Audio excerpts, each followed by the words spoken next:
Pour le grand public, toutes les drogues sont les mêmes. Tu finis à la rue complètement camé. Pour la science, c'est différent. Chaque molécule a des effets spécifiques. Alors on va expliquer tout ce qui se passe chimiquement dans ton corps et comment ça peut te transformer à vie. Quels sont les effets du cannabis sur ton cerveau ? 46% des Français en ont déjà fumé. Dans la plante, on trouve une molécule très spéciale, le THC. Qu'est-ce qu'elle a de particulier ? Elle ressemble beaucoup à une autre molécule, produite naturellement dans ton corps, l'anandamide. Le but de l'anandamide est de rééquilibrer chimiquement ton cerveau. Ça combat le stress, la douleur et même la faim. Normalement, la molécule agit très rapidement, puis disparaît. Mais qu'est-ce qui se passerait si on prolongeait son temps d'action ? L'anandamide vous ralentirait, un lourd sentiment d'apaisement. Ouais, exactement comme le THC. On dit en termes scientifiques que le THC est un agoniste du récepteur de l'anandamide. Dit plus simplement, le THC se déguise en une autre molécule de ton corps, c'est l'anandamide. Il n'y a pas besoin d'avoir exactement la même forme, juste un petit morceau. En fait, votre cerveau marche comme avec des clés et des serrures. À l'extrémité de vos neurones, vous avez une immense surface pleine de récepteurs qui activent plein de choses différentes. Si vous avez la bonne clé, vous testez quelques serrures et vous finirez par trouver la bonne. Ça active le signal et donc produit l'effet. Il se trouve que le THC peut ouvrir le récepteur de l'anandamide, mais la clé reste coincée plus longtemps que prévu, le signal est envoyé en permanence. Outre le fait que vous soyez high, ça va avoir un deuxième effet. Chambouler la balance entre glutamate et GABA. C'est quoi encore ces deux molécules ? Voyez-les comme des feux de signalisation. Le glutamate, c'est le feu vert. Il active vos neurones.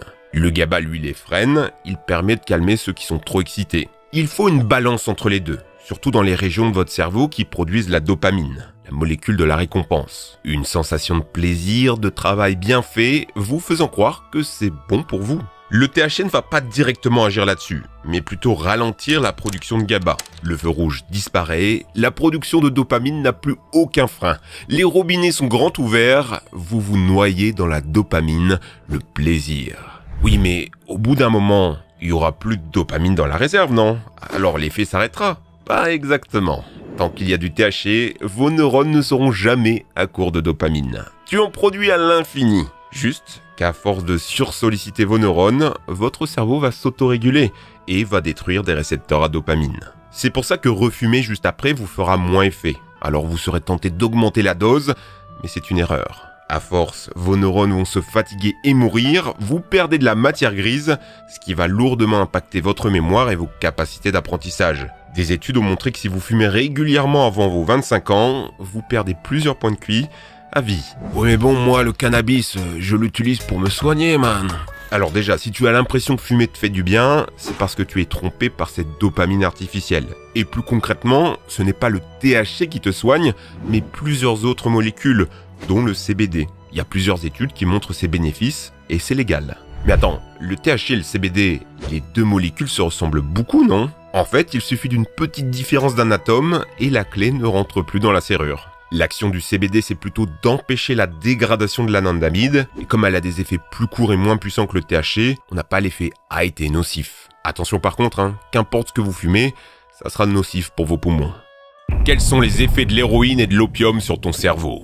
L'opium, c'est probablement la plus ancienne des drogues connues. On en retrouve des traces sur des tablettes sumériennes d'il y a 5000 ans. À l'état brut, c'est du latex qu'on récolte du pavot somnifère. Ingérer, ça vous endort, engourdit vos sens et surtout réduit la douleur. Parfait quand on devait vous arracher une dent à l'époque. C'est en 1804 qu'on va comprendre comment ça marche. Dans le latex, il y a une molécule très spéciale, la morphine. Ça a été une révolution qui a permis la création de plein de médicaments antidouleurs. Votre Codoliprane et vos sirops, encore aujourd'hui, contiennent un dérivé de l'opium, la codéine.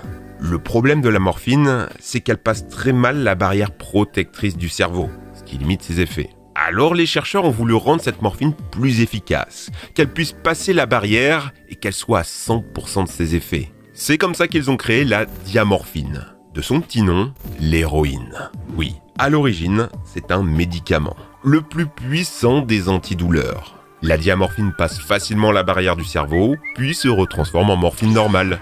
Génial, non ? Pas vraiment. Concrètement, qu'est-ce qui se passe ? En l'état normal, votre corps produit naturellement de l'endorphine. C'est la clé pour ouvrir les récepteurs opiacés, dont l'effet est de réduire la production de noradrénaline. Elle, c'est la molécule de la survie. Elle contrôle votre attention, vos réflexes, vos ressentis de la douleur, la sensation d'éveil, le rythme cardiaque et la respiration. L'endorphine a l'effet inverse, elle vous endort. C'est la molécule pour ne pas survivre. Elle vous empêche d'être un Rambo 24 heures sur 24. Il se trouve que c'est justement ce que fait la morphine. Elle se déguise en endorphine. Par contre, les deux molécules se ressemblent pas du tout. Comme on l'a dit, l'important c'est pas d'être pareil, mais d'avoir la bonne forme de clé. La morphine, elle, va à l'essentiel. Il n'y a pas toute la grosse chaîne d'acides aminés de l'endorphine, ce qui la rend plus efficace et plus agile. À haute dose, vous coupez totalement la noradrénaline.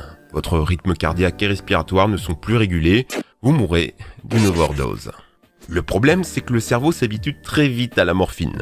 Lui, il est peinard, hein. On lui donne un truc qui ressemble à de l'endorphine sans devoir faire l'effort d'en produire. Donc il devient paresseux et baisse la production naturelle. Mais d'un autre côté, vu qu'il y a beaucoup trop de morphine, il va diminuer le nombre de récepteurs. Il faut remplir proportionnellement plus de serrures pour avoir le même effet, plus que ce que le corps ne peut gérer en temps normal. L'équilibre est détruit, c'est ça, l'accoutumance. Du coup, le jour où vous arrêtez la morphine, plus rien ne contrôle la noradrénaline de couler à flot.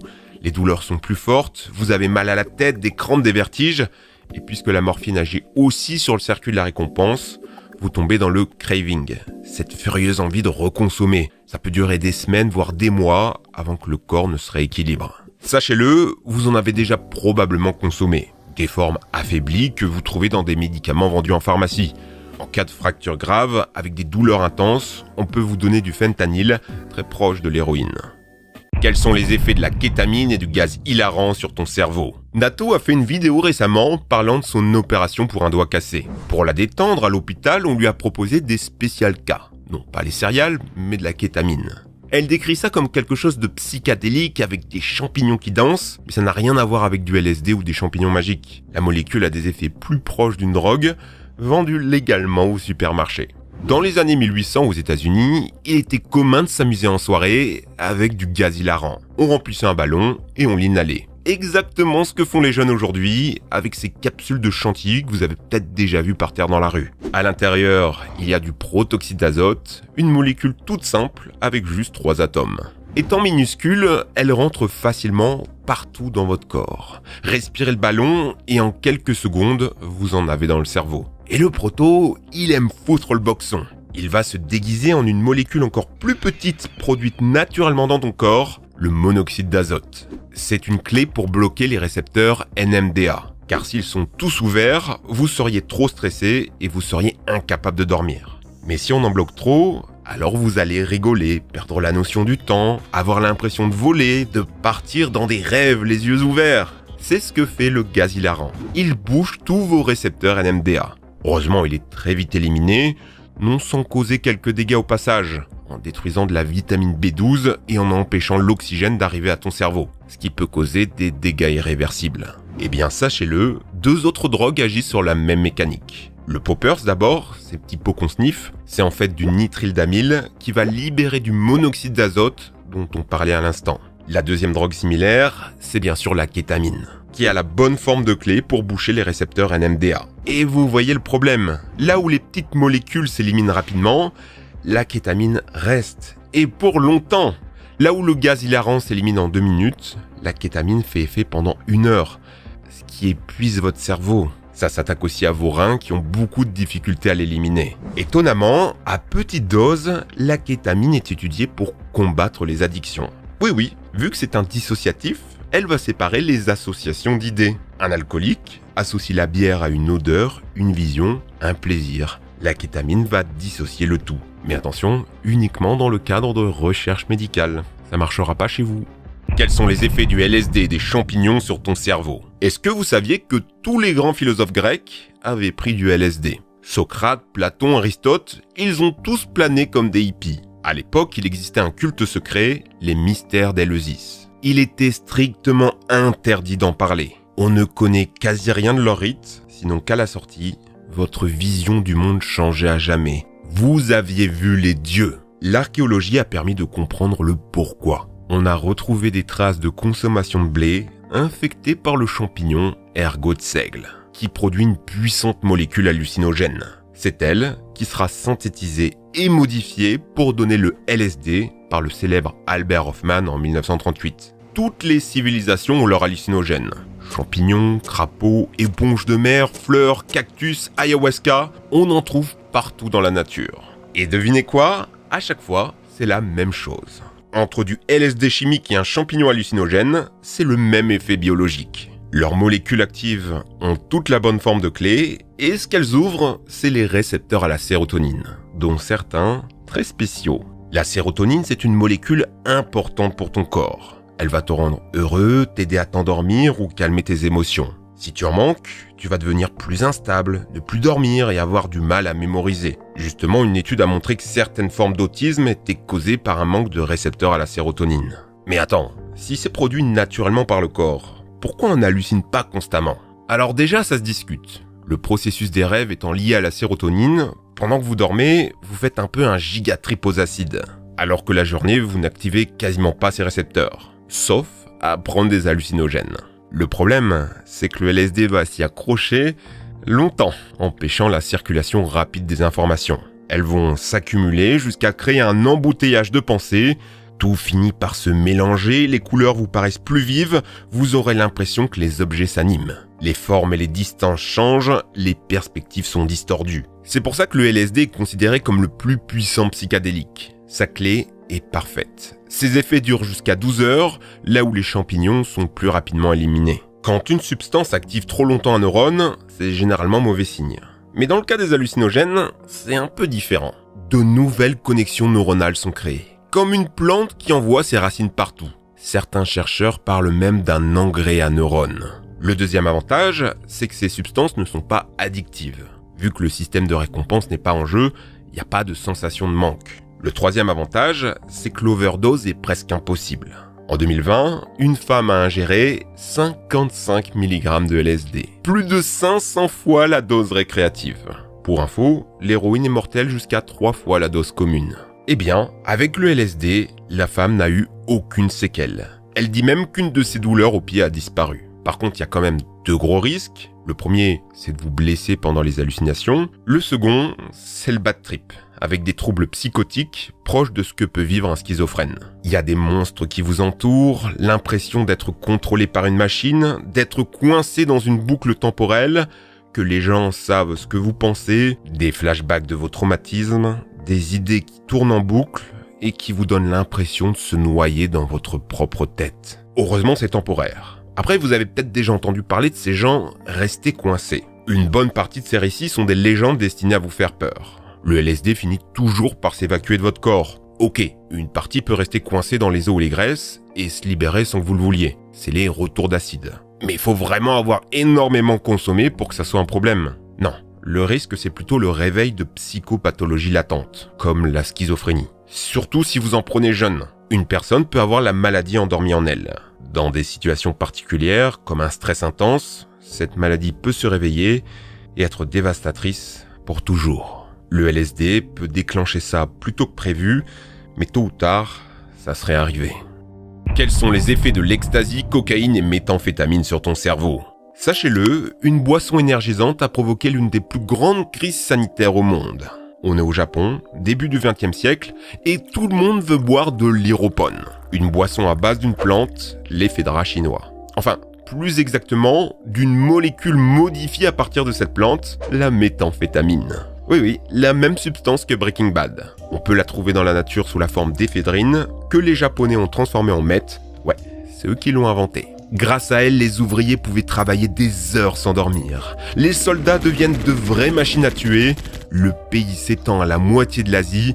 Ils deviennent les maîtres du monde. Malgré ça, ils perdront la guerre et la population se réfugiera dans encore plus de philopone.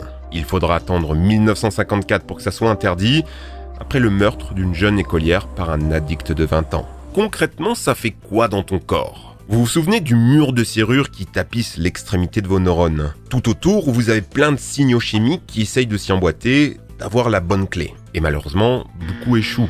Alors au lieu de les laisser là, à flotter dans le vide, les neurones vont envoyer des transporteurs pour les capturer, histoire de les stocker et de les réutiliser plus tard. Mais qu'est-ce qui se passerait si on bloquait ces transporteurs ? Votre cerveau ne pourrait plus évacuer le surplus et vous serez noyé sous les informations.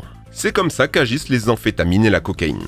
Vous vous sentez fort et envahi de plaisir. Mais en réalité, votre cerveau est victime d'un stress intense et les cellules s'abîment à cause du surplus d'informations. En analysant des cerveaux de cocaïnomanes chroniques, on a découvert qu'ils vieillissaient 2 fois plus vite à cause des nombreuses cellules perdues. Le cerveau finit donc par s'atrophier, augmentant le risque d'AVC et de maladies neurodégénératives. C'est la même chose pour la MDMA qu'on trouve dans les extasies, sauf qu'en plus de bloquer les transporteurs, ça libère un max de sérotonine. D'où les petits effets psychédéliques que n'a pas la cocaïne, avec les lignes qui se déforment, des sens plus aiguisés, une plus grande sociabilité. Voilà pourquoi on l'appelle la drogue de l'amour. Par contre, la descente, le moment où la drogue est éliminée par le corps, elle est souvent très violente. Un taux bas en sérotonine favorise la dépression. En prenant du MDMA, vous empêchez sa recapture et donc videz vos stocks. Il reste plus rien, walou!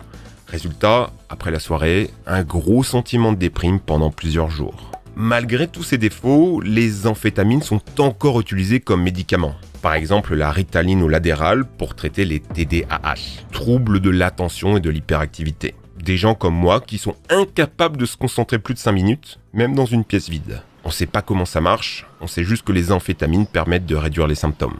Mais du coup, c'est quoi une drogue ? Dans l'ensemble, les drogues fonctionnent toutes de la même manière. Elles vont mimer des processus que ton cerveau sait déjà faire naturellement, juste en les amplifiant, ce qui va rompre l'équilibre. Ou le rétablir. Bah oui, prenez les antidépresseurs. Ça agit exactement comme une drogue.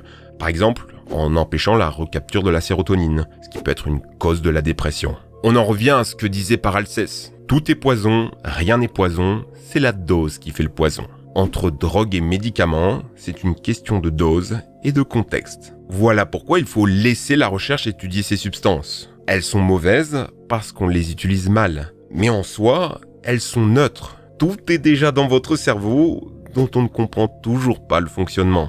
J'espère que ça vous a permis de mieux comprendre de quoi on parlait. Le but n'est pas du tout de vous inviter à tester. On a quand même beaucoup parlé des effets négatifs. On vient de pas nous dire qu'on en fait la promotion parce qu'on a parlé de science. Ne prenez jamais rien qui modifie votre corps sans consulter un médecin d'abord. Si vous êtes déjà un consommateur, vous devez savoir ce qui se passe dans votre tête et pourquoi vous êtes trompé. Pourquoi c'est dangereux pour vous sur le long terme. Et au grand public de comprendre qu'il ne faut pas exclure socialement ces gens. Il faut les aider, pas à pas, à rétablir un équilibre chimique qui a été rompu. Ce ne sont pas des déchets bons pour la poubelle. Ce sont des humains prisonniers d'une molécule, souvent issue de plantes naturelles d'ailleurs, qui a fait bugger quelque chose en eux. Dans tous les cas, faites-vous aider, ne restez pas seul. Dans ce monde, tout est science et elle peut vous sauver.